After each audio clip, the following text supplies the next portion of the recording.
BrainWave. Death. Part 2. What happens after death? The Christian and Muslim perspectives. Humans have always strived to know what awaits them after death. There is no definitive answer to this question. Each religion has its own view on the path of the soul. Today, I will tell you about what happens to the soul after the death of the body, according to Christians and Muslims. For some, death is a departure. For others, a transition. Let's look at the options before we consider the Muslim perspective on life after death. Christians believe that all people have a soul. In their view, the soul is a spiritual entity that fills the symbiotic vessel of the human body. Many people consider it the very essence of themselves, something supernatural that science cannot measure. When the physical body dies, the Christian soul stands before judgment, and God weighs all the good and bad that one has done in their life. Good Christians hope they can knock on the gates of heaven. Heaven is not a place on earth, but rather a non-physical state of being where righteous Christians rest with their beloved God and His angels. Contrary to popular belief, the Bible says that Christian bodies will resurrect. And if you have behaved badly, you will find yourself on the other side called hell, where eternity in a dark world of fire, pain, and suffering awaits you. In general, followers of Jesus can hope for some life after returning to the Creator. But whether it will be infinitely pleasant or terrible depends on how you live right now. Meanwhile, followers of Islam, guided by the writings of the Quran, believe that God or Allah decides how long they will live. After the funeral, when the deceased already rests underground, a trial awaits in the grave. Two angels conduct an interrogation. They ask about God, the Prophet, and life up to this moment. If the person was a believer and led a righteous life, the interrogation is easy, relaxed, and lasts only 7 days. If the deceased did not follow the rules of Sharia, the angels interrogate him for 40 days, and avowed sinners are beaten on the face and back, causing unbearable suffering. On the 7th day, the interrogation of devout Muslims ends, and they calmly wait for Judgment Day. On the 40th day, the grave torments of sinners cease. On Judgment Day, the angel of death will blow a huge horn. The sound of the horn will be so terrifying that everything around will shudder at its sound. After that, every living creature will resurrect. The dead will rise from their graves and stand before the terrible judgment of Allah. At the judgment, the Almighty will determine who is worthy of heaven and who must atone for their sins in hell. The righteous will go to Al-Jannah, which literally means the Garden of Paradise. In the Quran, Al-Jannah is described as a beautiful place where abundance and happiness reign. There, everyone has their own luxurious palace, gardens, and mountains around form breathtaking landscapes.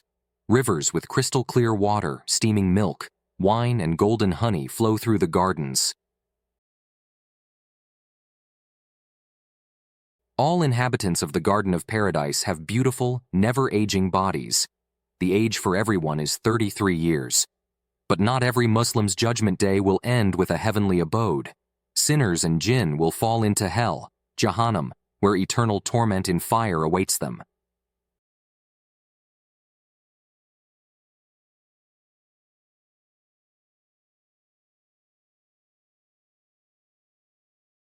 And Allah does not give second chances. Of course, as in other mentioned religions and many others, these beliefs are largely based on faith. Of course, there is nothing wrong with that, as it helps a person find the meaning of life. Of course, there is no clear answer to what really happens in this space between life and death, or what happens to the thinking part of us after we die. No matter how many stories we hear from the sick, scientists, or priests, no one but the dead knows what happens when we die.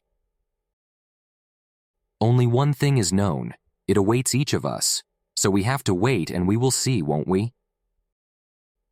What do you think happens after death? Write in the comments under the video.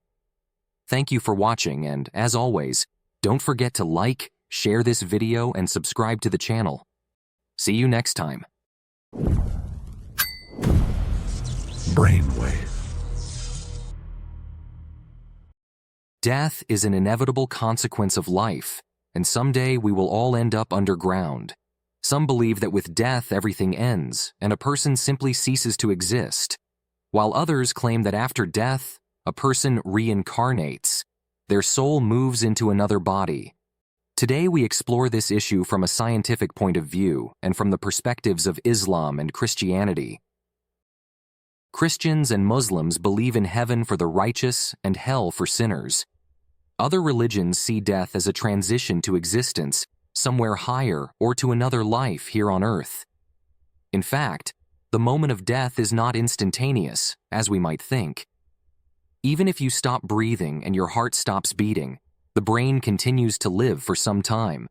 In hospital conditions, doctors determine death by a number of criteria. These include the absence of a pulse, indicating cardiac arrest, cessation of breathing, lack of reflexes, and pupil reaction to bright light.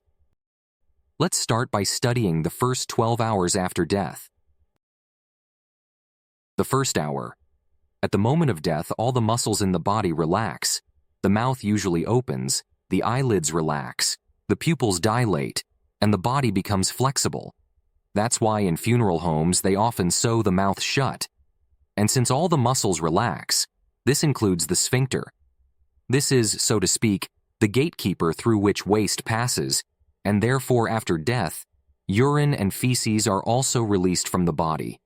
A few minutes after the heart stops, blood stops flowing through the vessels, and pallor mortis occurs, causing the skin color to lighten as blood drains from the smaller vessels near the skin's surface. The body cools down, losing its normal temperature, and it begins to drop by 2 degrees in the first hour, and by 1 degree every subsequent hour. The next 6 hours. In the absence of capillary blood circulation, the skin acquires a pale tint. Soon after this, livor mortis or sallowness appears. Blood no longer circulates through the body, and then gravity attracts it to the ground, causing what is called pooling, and the process of livor mortis begins. After 3 hours, chemical changes occur in the body's cells, and all muscles stiffen. Rigor mortis continues throughout the body, the face, then the chest, arms, and finally the fingers of the hands and feet. While these changes are happening, the muscles of the face and body can continue to contract and twitch for several hours. Because of this, some parts of the deceased may move slightly. Thus, the body can move for several hours. It should be noted that in men, sometimes the sexual organ may erect depending on the temperature and the individual's characteristics. This condition can last a day or two, but then the body will begin to relax again as the muscle tissues break down and decay, and the cells in them die due to a lack of energy. Professionals call this secondary flaccidity, and within 3 days, rigor mortis subsides in the opposite direction, starting with the relaxation of the fingers of the hands and feet, and gradually reaching the face. The next 7 to 12 hours. Although full rigor mortis will occur after 12 hours, it will be difficult to move the limbs of the corpse. Starting from 7 hours, the knees and elbows will be slightly bent, and the fingers of the hands and feet may bend in an unusual way. How pronounced this is depends on the person's age, physical condition, and sex, as well as the air temperature and other external factors. The 12th hour. After the onset of full rigor mortis, the body begins to soften again. This process occurs in reverse order, that is, from the fingers of the hands to the arms and legs, and then the chest, neck, and face. Within 2 to 3 days, the internal organs will begin to decompose and produce 2 substances, putrescine and cadaverine. Afterward, the beneficial bacteria in the intestines are left without food. They multiply and begin to feed on the body, releasing gases that cause the torso and limbs to swell. If this goes too far and the organs liquefy, the gases can create such pressure that they erupt from the nearest available exit. Sometimes this leads to the eyes popping out of the sockets. If the body is already on the ground, insects and microorganisms and bacteria will begin the process of decay, Then all the soft parts of the body, including the organs, muscles, and skin, liquefy, leaving bones, hair, cartilage, and other hard parts. In the end, only the skeleton remains, which usually takes 8 to 12 years to decompose, depending on the loss of organic and inorganic components. However, it doesn't always happen exactly like this, and the body can be preserved much longer. And if we talk about some physical body, it turns out that this is essentially the end. Scientists cannot figure out what actually happens after death with consciousness, or even the soul, if it exists.